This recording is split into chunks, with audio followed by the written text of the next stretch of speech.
buat mahasiswa anak baru Fakultas Kedokteran. Pada hari ini kita akan memulai praktikum pertama kita, yaitu membicarakan tentang histologi genital wanita. Kita akan masuk ke dalam pemeriksaan. Yang pertama adalah tentang labio minora. Dari gambar yang kita lihat ini kelihatan ada epitel permukaan. Ini adalah epitel permukaan. Ini epitel permukaan gepeng tidak bertanduk tanpa folikel rambut. Ini adalah bagian dari ektoseptik, ya. Kemudian di bawahnya itu ada pembuluh darah yang kecil-kecil, ya. Di antara pembuluh darah ini ada stroma jaringan ikat fibrocollagen. Kita akan melihat ke bagian lain dari slide ini. Kalau kita lihat gambaran seperti ini, menunjukkan bahwa ini adalah lapisan luar. Ya, ada banyak pembuluh darah di sini. Yang lubang-lubang kecil ini, pinggirnya ini adalah endotel yang melapisi pembuluh darah ini. Oke, jadi setiap kita menggunakan mikroskop, kita harus menggunakan mikroskop ukuran yang kecil, ya, yang warna merah, yang 5, 10, 40. Oke, kita akan melihat bagian lain dari slide kita. Tidak kita temukan adanya kelenjar. Jadi ini adalah menunjukkan bagian dari ini adalah kelenjar, menunjukkan dari kelenjar endocervix ini.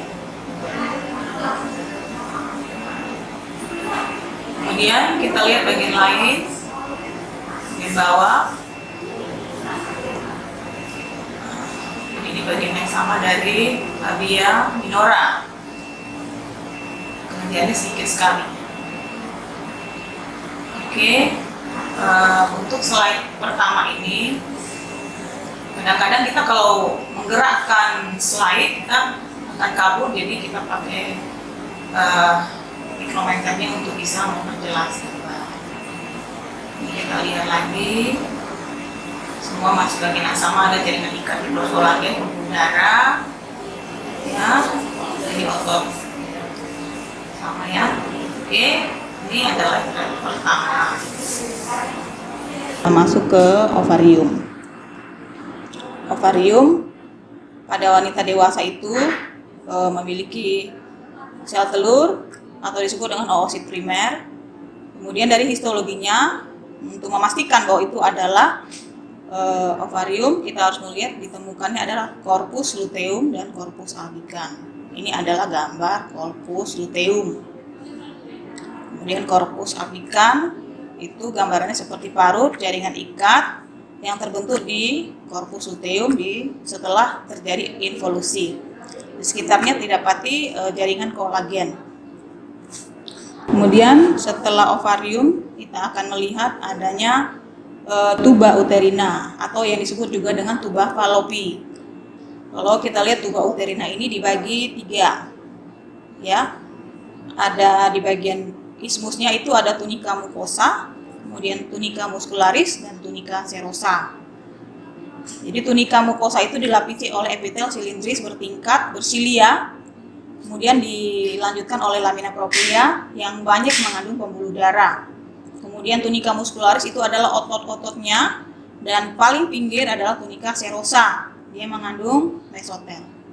Kemudian kita lihat dari bagian lain adalah endometrium. Endometrium kita bisa bagi, endometrium dia fase proliferasi dan fase menstruasi.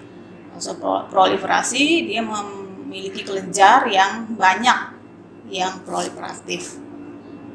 Ya, kemudian di sekelilingnya ada stroma jaringan ikat. Jadi kelenjar dan stroma endometrium. Kemudian kalau kita lihat fase menstruasi, di dalam lumen akan kita temukan banyak darah yang berwarna merah. sehingga kita bisa tahu bahwa ini adalah fase menstruasi. Kemudian kita masuk lagi ke plasenta. Plasenta itu adalah bagian dari bayi. Tetapi di bagian bayi itu juga ada juga bagian dari ibu. Nah, plasenta itu dilapisi oleh tropoblas, ya. Ada sitotropoblas dan sensitiotropoblas. Ini gambarnya, hingga kita bisa melihat bahwa banyak sekali tropoblas yang mengelilinginya. Kemudian ada jaringan ikat filus yang menyerupai mesenkim. Kemudian sinusoid janinnya juga bisa kita temukan, sehingga kita bisa tahu bagaimana bedanya sinusoid dengan tropoblas. Sinusoid itu berada di tengah, sementara tropoblas itu mengelilingi filinya. Yang di pinggir-pinggir itu mengelilingi itu yang namanya sitotropoblas. Ada banyak lagi bagian-bagian dari reproduksi wanita, tapi mungkin untuk kali ini cukup ini saja dulu kita pelajari. Mungkin adik-adik bisa membaca lebih jelas lagi di buku Atlas Anatomi de Fiore. Demikian praktikum hari ini, saya ucapkan terima kasih, selamat pagi, Tuhan memberkati.